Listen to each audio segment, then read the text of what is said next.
그리고 이제 윤 대통령이 석방 뒤에 관저 정치할 것이다 이런 예측들이 많았는데 윤 대통령은 다른 선택을 하고 있습니다. 윤 대통령 지금 보니까 누구랑 만나고 있다 아니면 누구랑 전화하고 있다. 평소 같았으면 이런 뉴스들이 많았을 텐데 그런 뉴스들 없습니다. 김성환 평론가님. 윤 대통령은 박근혜 전 대통령 심리 상태하고 저는 똑같을 거라고 봐요. 기각할 것이다, 틀림없이. 또 지금 국민의 의원들이 일부에서 주장하고 있는 것처럼 이건 각하다. 이렇게 아마 믿고 있을 가능성이 굉장히 높다고 보거든요. 그러니까 석방까지 이렇게 됐기 때문에 이후에 내가 만약에 더 자극한다고 하면 헌재 재판관들이 오히려 부정적으로 볼 것이다. 그러면서 오히려 사회 혼란이나 또 양 진영 간의 갈등이 더 커지면 헌재에서 그걸 우려해서 오히려 더 인용하는 쪽으로 결론을 내릴 것이다. 이런 아마 정치적 계산을 하는 것 같아요. 윤 대통령이 헌재에 8차례 출석했던 것도 사실은 그 이유이기도 하거든요. 왜냐하면 박근혜 전 대통령 시절에 그때 국민의 신의를 배반했다고 하는 헌법재판소의 가장 중대한 결정을 할 때 가장 근거가 되는 게 뭐냐면 헌법재판소 탄핵 심리에 한 번도 협조하지 않았다. 압수수색이나 또 사법처리 절차나 이런 거 다 거부했다. 이런 거였거든요. 그러니까 이것만 보더라도 헌법과 법률을 수호할 의지가 없다. 대통령이 오히려 헌법 수호를 위해서 가장 큰 역할을 부여받았는데 그 역할을 안 하려고 하는 의지를 보여준 것이다. 이게 탄핵의 주요 사유였단 말이에요. 그러니까 그때 탄핵 사유들을 갖고 와가지고 아마 하나하나씩 반대대로 행동을 했을 가능성이 좀 굉장히 높다고 보거든요. 그렇기 때문에 지금 윤 대통령의 모습은 저는 오히려 지금 승복하지 않잖아요. 지난번에 석방될 때 입장문 낸 거 한번 보십시오. 날 지지하고 응원해준 국민들만 걱정하지 반대하는 국민들에 대한 통합 메시지나 승복 메시지나 일절 없었거든요. 그러니까 박근혜 전 대통령도 파면되고 난 다음에 이틀 뒤에 관저에서 나왔는데 그때도 일절 승복 메시지가 없었어요. 윤 대통령은 미리부터 지금 저러고 있는 거란 말이에요. 그러니까 윤 대통령의 우려하는 우리의 이제 시각이라고 하는 건 헌재 결정이 이루어지고 난 다음에 파면되고 난 다음에 아마 우리가 한 번도 못 본 대통령에서 파면된 사람의 모습을 보지 않을까. 이게 사회 혼란을 오히려 더 조장하지 않을까. 이 부분에 대해서 걱정하는 거라고 걱정이 전 되고요. 그 전까지 윤 대통령은 가급적 좀 낮은 이렇게 행보를 보일 가능성이 높다고 생각합니다. 네, 장 소장님, 대통령실의 모습도 비슷한 모습인 것 같습니다. 석방했을 때는 이제 김치찌개 만찬했다. 그리고 건강 이상 없다. 성경 읽었다. 이런 메시지를 냈는데 대통령실도 잠잠합니다. 어떻게 보시는지.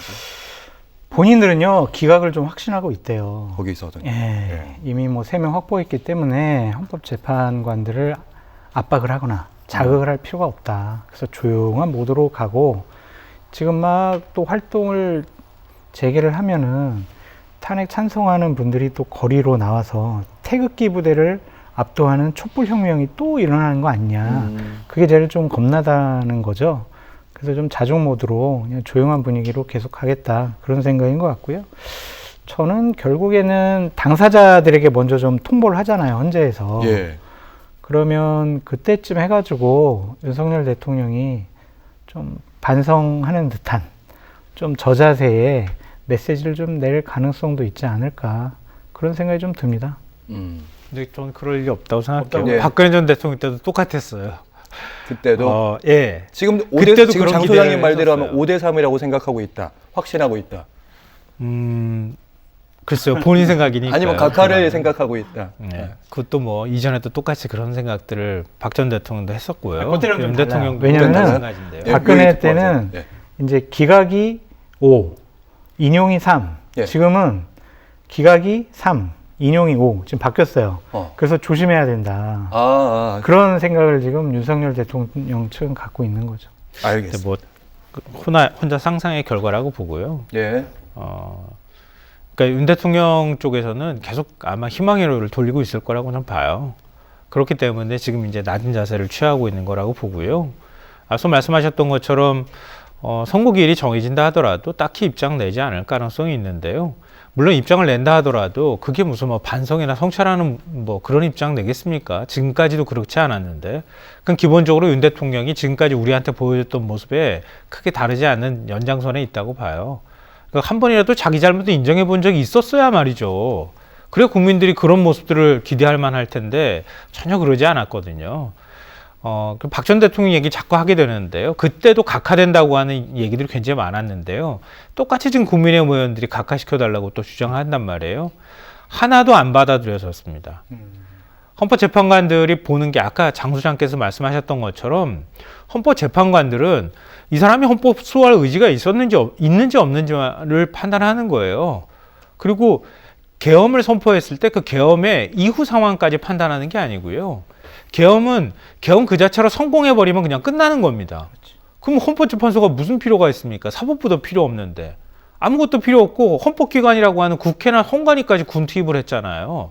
그러니까 그냥 대통령 혼자서 독재를 하겠다는 얘기는 다름이 없는 거란 말이에요. 그러니까 그런 거를 일종의 위헌범이라고 합니다.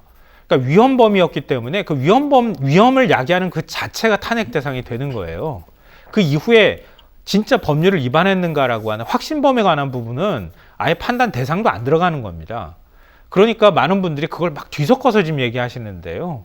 위헌범인지 아닌지만 헌법재판소는 판단하는 것으로도 이미 윤석열 대통령은 충분히 파면이 되고도 남는 사유가 된다고 봅니다.